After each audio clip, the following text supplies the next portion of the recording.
الحمد لله والصلاة والسلام على أشرف الأنبياء والمرسلين وعلى آله وصحبه أجمعين. Honorable chief guests, I think all of you out there are just as honorable as our guests. And I understand that there are people from different countries here, and this country has always been a welcoming country. It still survives on being a welcoming country. So let me do this. I'm supposed to break the ice here. Are there any Indians here? Janab, Swagath. Any Sri Lankans? Sadharan Piligandu. Any Arabs? مرحبا وألف مرحبا، أهلا وسهلا. أهلا وسهلا بالمالديف. أحكي عربي شوي. أخذت من الاثنين. أيوه كنت هونيك. وأنا كمان. All right, here we go. And I'll do this in my own language as well. What happened to now be full now? I'm going to fill out here. Assalamu alaikum wa rahmatullahi wa barakatuh. But we're doing marketing. Isn't that nice? Now, let's start with the basics. I'm not a marketing guy. Okay? Let's start with the basics.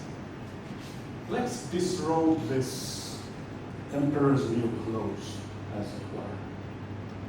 If you haven't heard that story maybe outside, we'll have a mock fest. And I'm sure all of us are extremely clear, very clear, on the definitions of perhaps forced buying, sales, maybe advertising, marketing, maybe the interactions, the overlaps among these.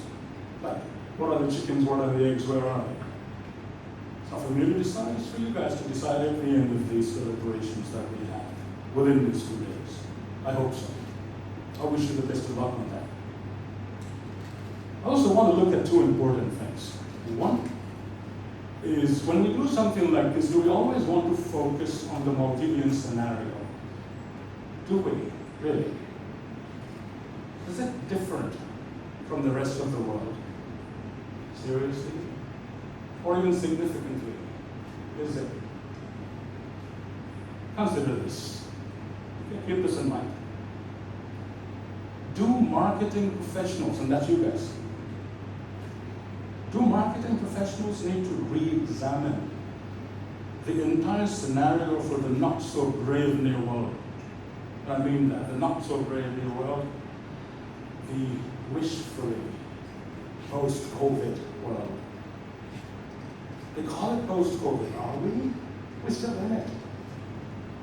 What's happened out here? Do we need to reconsider the entire dynamic? Think about this as you go through these 2 days. For example, just one example. We survive on tourism. Has anything changed? Do people tell you it's always health and safety first? Does that happen now? If so, that's a change. Let's also look at some things we might be examining during these 2 days. A quick look at the old-fashioned means of marketing. Print media. In the Maldives, you don't read anything on paper anymore, unless it's an old-fashioned guy like me with the speech notes. What about the rest of the world? Junk mail, thankfully, not a big thing in the Maldives. Thanks to Maldives Post, which tells me you got a postcard where you go out there and pick it up. So nothing happens. Nothing gets delivered at the door, thank God. So, out with that, rest of the world, I don't know. Let's find out. From now on, all my questions always have that. What about the rest of the world? How do we integrate? How do we match? Are we getting there? Just questions out for you. I don't know a thing. It's for us to find out.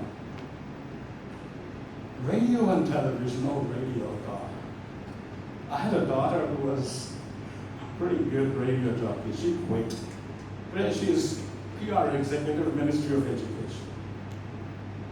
Now, I used to work in TV, totally free, contributions, but the only name-branded program on television Maldives in all its history. Witness it right, and there you go. But I've given it up. One of the reasons, just one of the reasons is, where the heck is the audience? Has it evaporated? Perhaps to, what's that thing on ZTV? Oh, don't make me go back a year ago. Right? So I've given that up. A little feedback. Try and push it back a little bit. Now, what else? Here in the Maldives, TV again. Do we have television or mouthpieces for really influential politicians? No, we're not going to have. But now, a brave new world. That's what we think we have. For example, you want to market something, you put it up on a website. What are you doing? What exactly are you doing? Dropping an unbaited hook in uncharted waters and waiting for some kind of fish to bite. But on top of that, you get Uncle Google, the good old search engines. Oh God, I play around with them. But when you have the websites, the search engines, whoever else is out there all linked together, you don't even know it, except they're selling data. You know what I do? I spoof them. I search for pigs and detergent. What do I get on the site? Hogwash. Not bad. Not bad. But are we doing it? Are we doing it? Okay? Social media marketing. Maldives, here we come. Some companies, they ignore this. And some companies, when they want to sell their TV sets from a bookstore, ad nauseum on your FB. Buy this, buy that. No problem. Use your blog facilities. Is this important for marketing? I don't know. Same old questions. You answer. Email marketing. What do we do? Spam filter on. That's what I do. And then there is this beautiful, come into my parlor, set this spider to the flying thing, except here, it works like this. Step into my world, the digital world, the digital universe, within the matrix on that. Anything. Step completely into a virtual world, conduct your promotion, exchange both your tangible and intangible goods and services right there.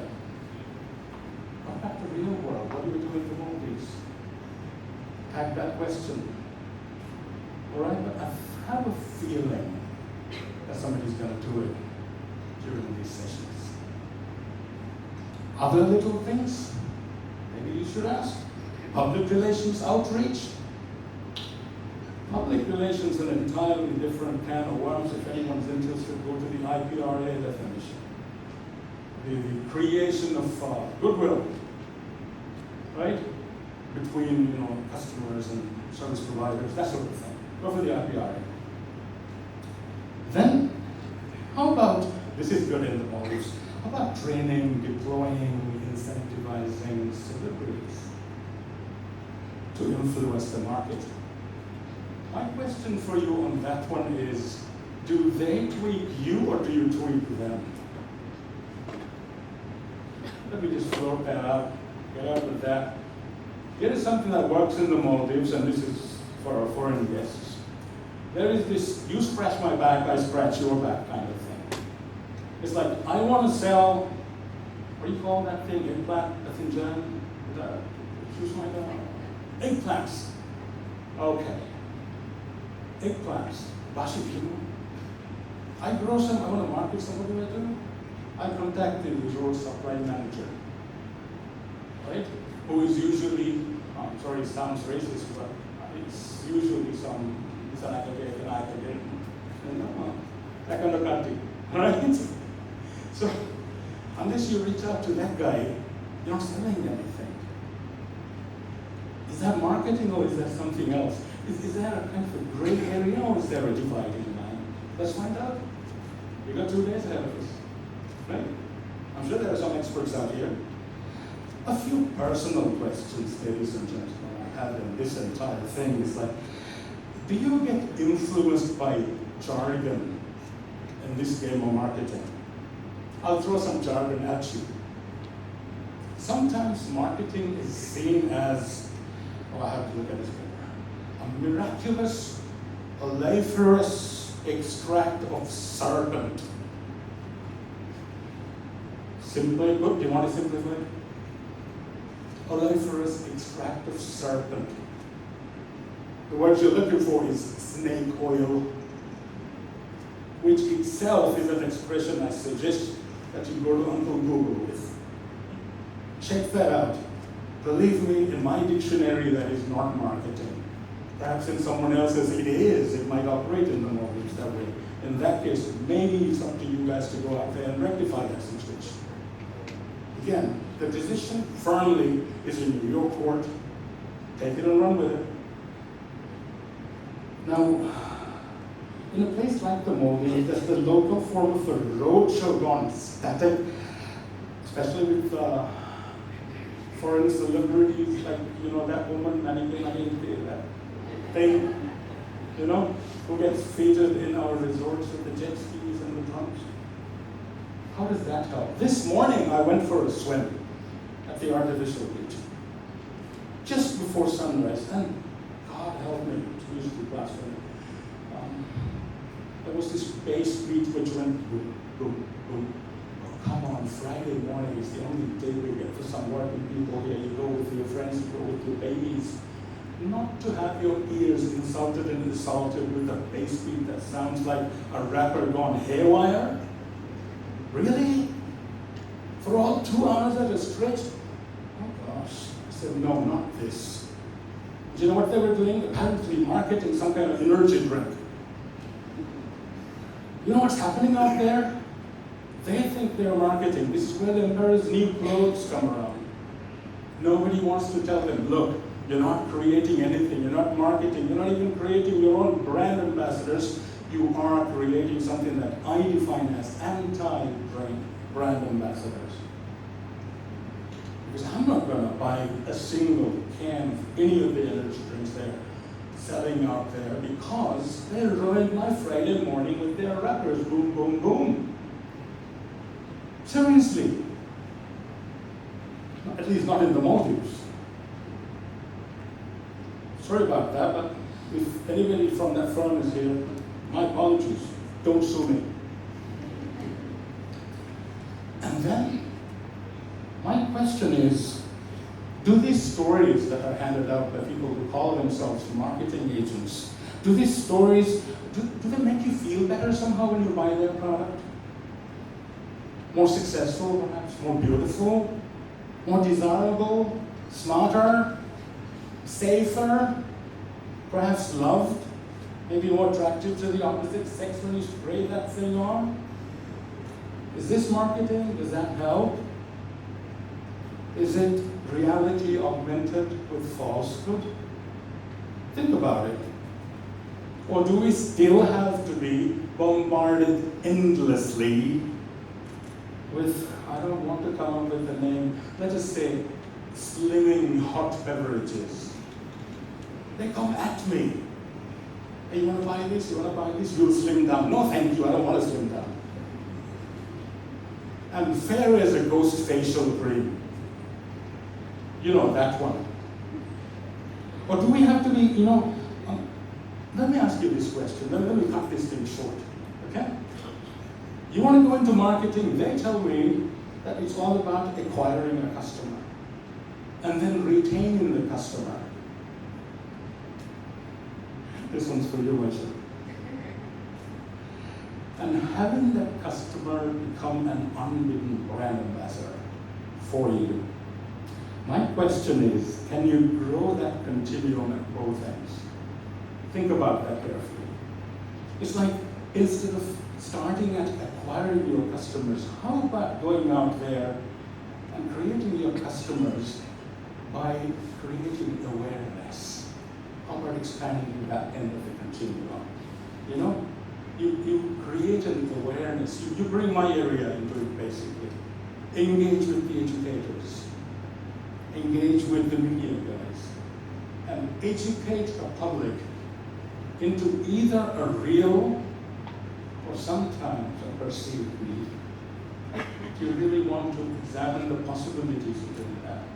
It's just an academic question since you want this to be academic, right? Try that for change. And then, how about the role of multi-sector involvement in the marketing continuum? I said education, how about every single area you can even possibly think of? How about engaging with those guys as well? Instead of working alone by yourself, you can entire society to participate. Maybe it's a possibility, right? And a question an old-fashioned like that we will always ask is this. I hope you don't blame me too much for doing that. And that is, sometimes, do ethics and an old-fashioned sense of conscience, do these things play any role in modern day marketing? Do you consider this? If you do, personally I'll be thankful. I can't speak for anyone else. Do you, at the end of the day, see marketing as a means of adding real and meaningful value to the life of every single client of yours? Does this matter to you as serious marketers? Do you want to put ethics into the equation? Do you want to put your conscience into the education? And do you want to seriously add meaningful value to the life of every single individual client that you're ever going to have? These are questions I would personally like you to consider. It would be a great favor if you can do that. And I think I've just about run out of time here, so I will ask for your permission to leave from this podium. Thank you for spending this amount of time with me, and I'll be so grateful if at the end of these sessions you can fill me in, Shah, on whether you've been there or not. Thank you once again, and as we say in the Maldives, Assalamu alaikum wa rahmatullahi wa barakatuh.